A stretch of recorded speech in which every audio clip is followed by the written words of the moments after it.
Let's understand subject-verb agreement, the most important aspect of grammar. Before we begin, let's understand basics. Now, what is a subject? Subject is nothing but doer of an action.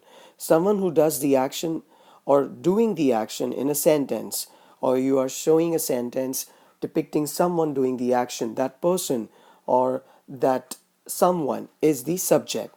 Object is someone who receives the action, recipient of an action. For example, if I'll say, I am writing on the board. Now, I is the pronoun who's showing the doer of the action. So, I is your subject, and a board is something where the action is done upon. So, that is the object. I am writing on the board. So, board is your object, I is your subject. What is a verb? Verb is nothing but a word which shows an action or state of being. Yes, surprisingly, many people forget or miss out on this part. It is also a word which shows state of being, to be something. For example, she is dancing, or if I'll say she is singing, and here it is mentioned as she is cute. Now, before I go on to that, let's understand the types of state of being verbs. Is, are, was, were, has, have, be, am, had. Now, types of be verbs are helping verb and linking verbs. That means all these verbs can be categorized into two options, helping verb and linking verb. A state of being verb can be a helping verb and can also be a linking verb depending upon how it is used in the sentence. Now, earlier we spoke about two examples. She is singing or she is cute. Now, let's understand how the state of being verbs are changing the game here. Now, if I say she is cute, now if I ask you out of these two sentences, she's cute and she's singing, where the verb is, I'm sure easily people will figure it out that singing is a verb, but many people will miss out on is. Yes, is also a verb. It's a be verb. Now, let's assume this case. If I just say she cute, if I just say she singing, now she is a pronoun and singing is a verb and cute is some information about someone or just the adjective. Now, how I'm going to show that she is the one who is doing the action of singing, or she is the one who's being smart. Now, to showcase that, I need a helping verb or a linking verb. Now, when I say she is singing, first of all, what helping verb does? Helping verb, the funda or the function of helping verb is that it helps another verb. So helping verb helps the another verb. Now, out of these two sentences, where you can find another verb? Yes, she is singing. That's the sentence. Singing is the another verb. So is basically helping the another verb to make sense in the sentence that she's the one who is doing that action. So is behaving as the helping verb. Once again, what the helping verb does? It helps the another verb. Let's take the previous example. She is cute. Now, cute is some information and she's a pronoun. Now, how I'm going to show that that cute information is of she? I'm talking about her. This is linking more information about someone to it. So, how to understand helping verb and linking verb? Helping verb helps another verb. Linking verb, as the name suggests, link more information. Let's understand subject-verb agreement now. Guys, I'm going to explain you subject-verb agreement with few examples. Now, what is the base form of the verb? You need to understand that. First of all, what is subject-verb agreement? Subject-verb agreement means the subject and the verb agrees to each other in numbers. Yes, you heard it right, in numbers. We all know a subject can be singular or plural. That means one person is doing the action or more than one person is doing the action. But then people don't know that a verb can also be a singular or plural. So how the verb is singular or plural, let's understand that. Now, the base form of a verb is automatically is a plural form. For example, sing, talk, dance. Now, when I add s to it, when I say sings, dances, walks, it automatically becomes singular form. Is, was, has are your singular form of the verbs. I hope you are getting it. Base form of the verb is automatically or in itself a plural form of the verb. Now, how to make it singular? Simply add s to it and it becomes singular. Now, let's go on to the rules. Let's understand rules with examples.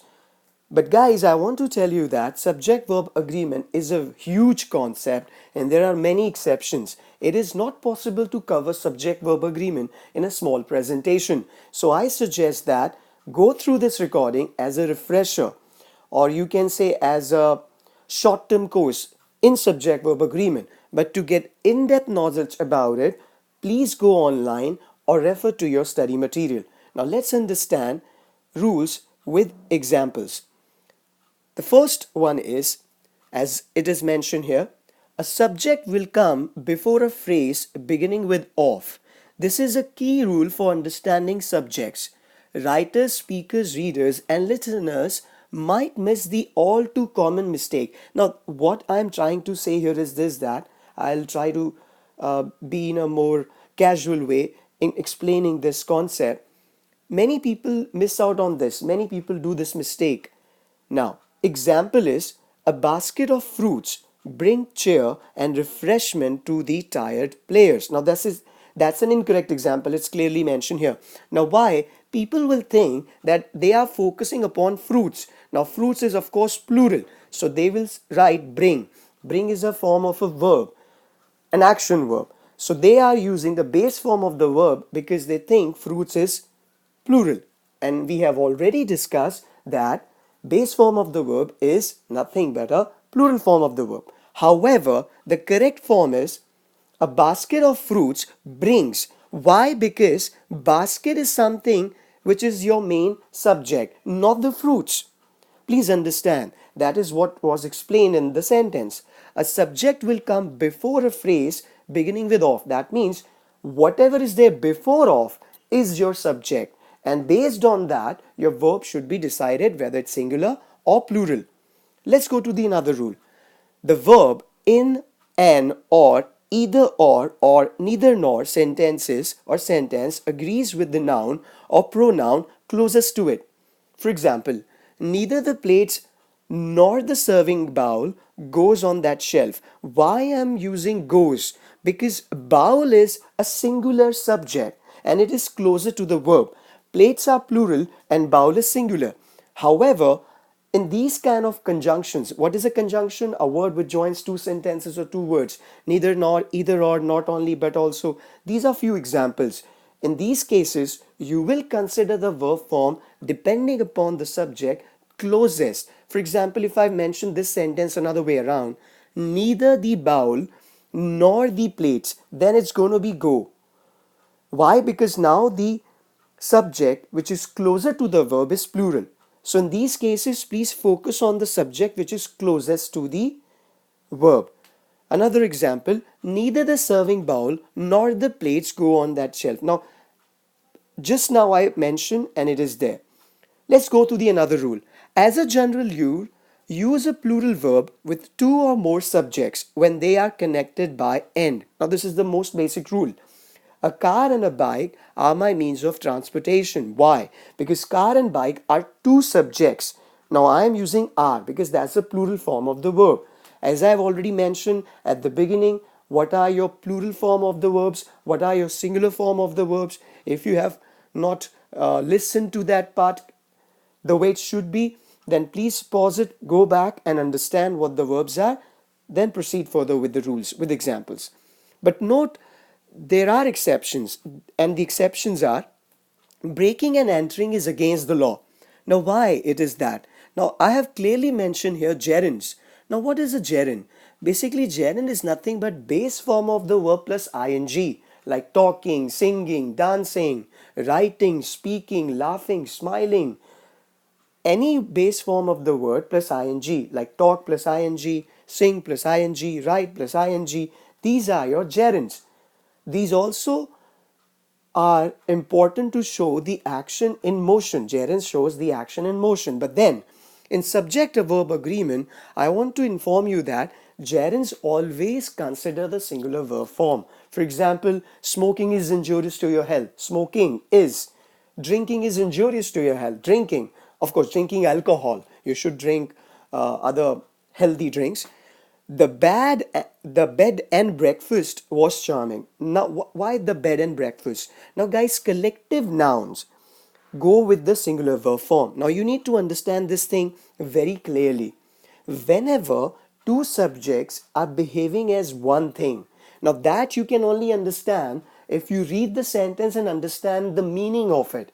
Now that I have explained in the first part of the grammar series, that you have to read the sentence in exam, and before focusing on the error or before finding the answer from the options, you should know and you should be focusing upon the understanding of the sentence. Now here, bed and breakfast are two separate things, agreed, but then they both are charming. They both are doing one action of being charming. So I am going to use was there. Similarly, if you say dancing and singing is allowed here or are allowed here. It's a homework, guys. I want you guys to pay attention to this recording, and I want you guys to imagine and think. Refer to your books, listen to this recording again. But then let me tell you once again in between, this recording is a refresher. It's a short-term course in the understanding of subject-verb agreement. For in-depth understanding, you have to refer to your books or the online material. Please come and get in touch with me for more explained information on subject-verb agreement. So, collective noun also goes with the singular verb form. Words as long as with, as well as, besides, not, etc. Now these words and phrases are not part of the subject. Ignore them and use a singular verb when the subject is singular. Now I will explain this concept with examples and then it will make more sense to you. The reporter along with the newsman is expected shortly. Now why I'm using is here? Because reporter and newsman, but then I'm using the conjunction along with in between. Now what is a conjunction? Conjunction is a word which joins two sentences or two words, for example, and, or, so and so forth. So guys, whenever, as long as, along with, as well as, besides, with, together, these conjunctions are used, you have to pay attention that what is the first subject. If the first subject is singular, you're going to go with the singular verb form. And if the first subject is plural, you have to go with the plural verb form. Let's understand this thing with the another example, or you can say as an exception. Father with his sons and daughters is present to meet teachers. Now why I am mentioning here is because I have used the conjunction with. Of course, there are many people, they'll get confused by the subject sons, daughters, and n. But guys, please understand, the first subject is singular. So whenever there is a situation like this, for these conjunctions, please pay attention to the first subject. If the first subject is singular, your verb form is going to be singular. If your first subject is plural, your verb form is going to be plural. If you have any doubt, any concern, pause the video, rewind it, listen to it again, and I'm sure this will make sense to you. Another commonly done error in examination is parentheses. Now, in the punctuations part, I have explained what parenthesis is and where it is used. Now, it is nothing but you can call it in a layman term, people call it as a bracket, but let me tell you, it's not bracket. It's not known as bracket. Though people know it as bracket, but it's not bracket. Examples are Sam and his trusty friend was always welcome. Now what people will think? People will think that Sam and his trusty friend. So there are two subjects. So they will be going with were.